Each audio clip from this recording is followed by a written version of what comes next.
Assalamualaikum, selamat malam, salam rahayu.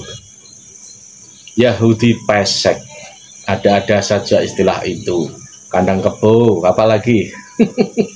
Gini loh, orang itu kan tahu ya, tahu cara bicara, tahu kebiasaan orang itu. Kalau misalkan stempelnya ulama itu seperti apa harusnya.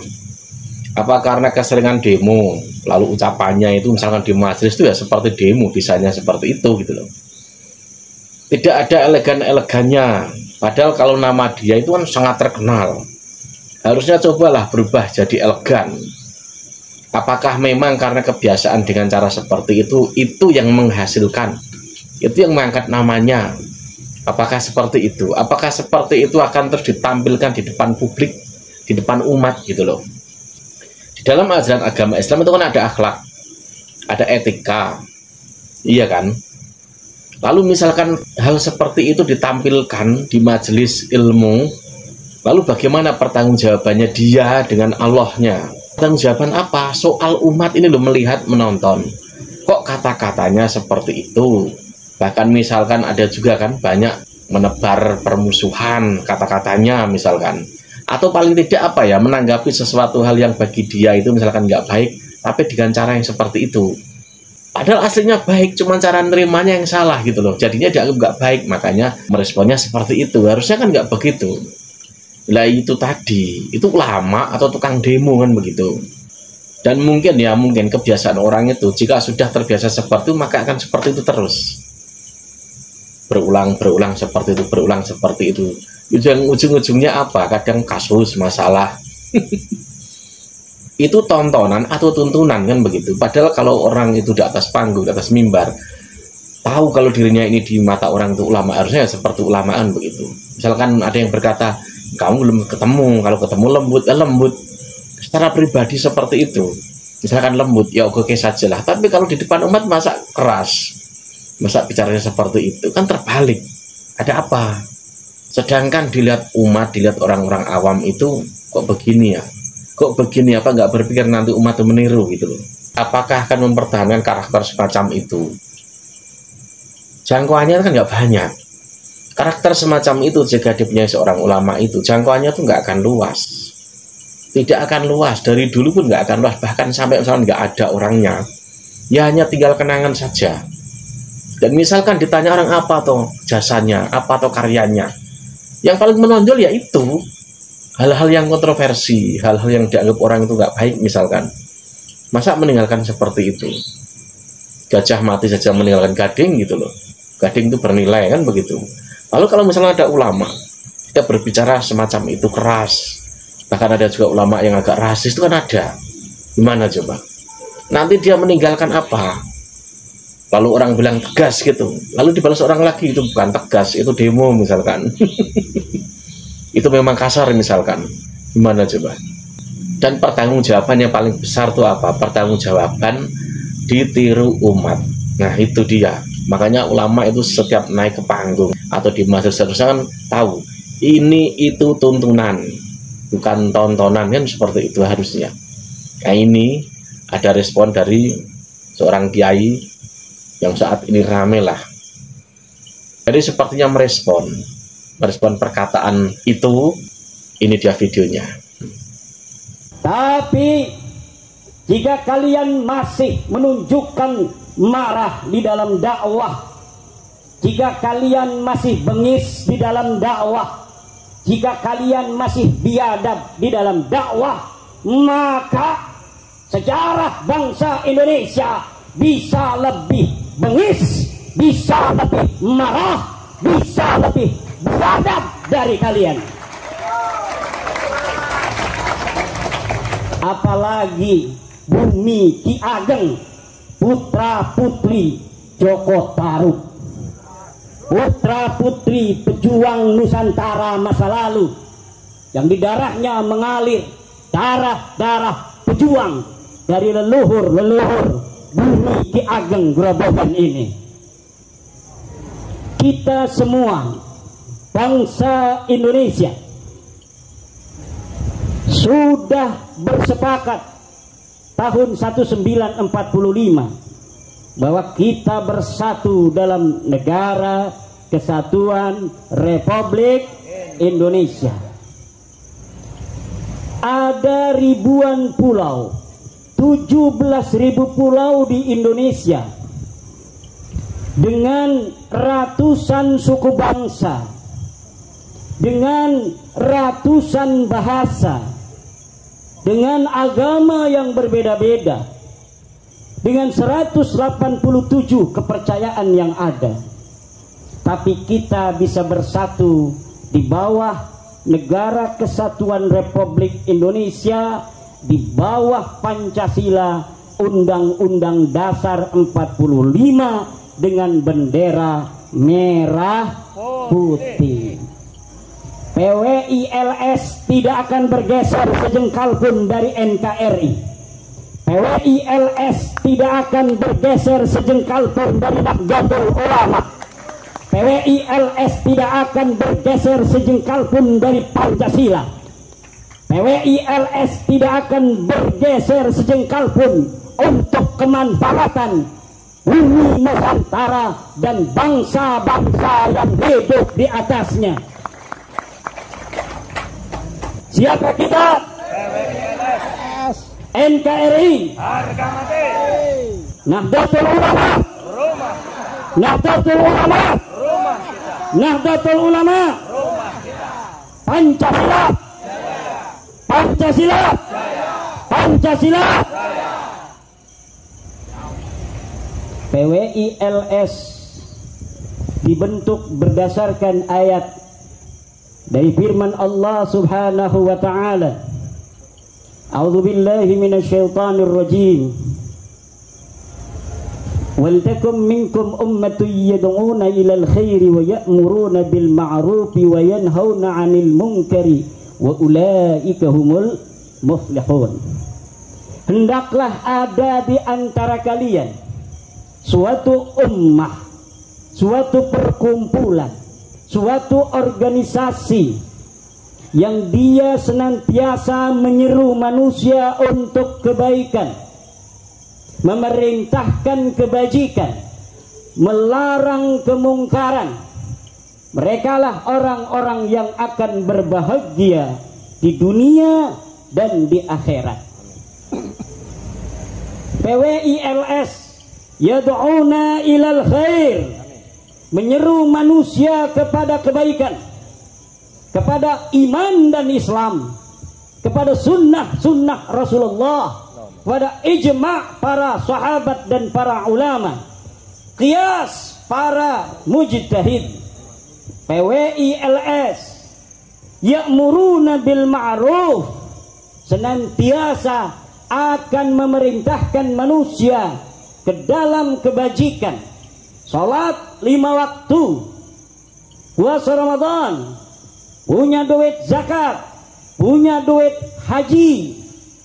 Kemudian wayanhauna 'anil munkar, dan mencegah manusia dari kemungkaran. Ini adalah PWI Laskar Sabilillah.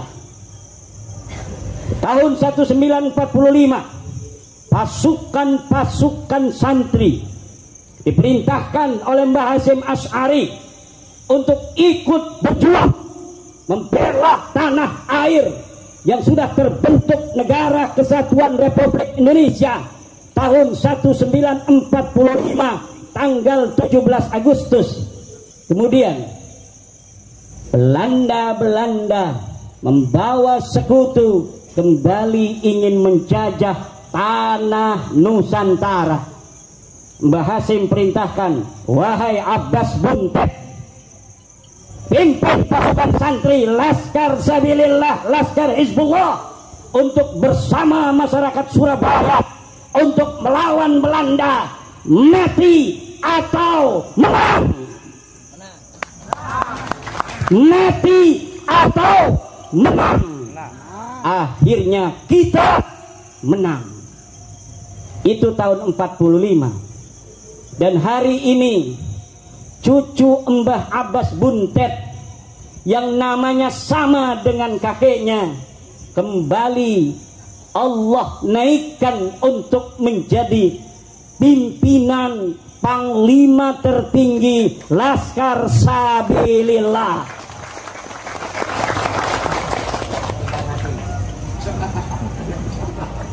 Yang menggantikan Mbah Abbas sudah ada, tapi apakah ada yang menggantikan Mbah Hashim yang berjalan bersama-sama hari ini?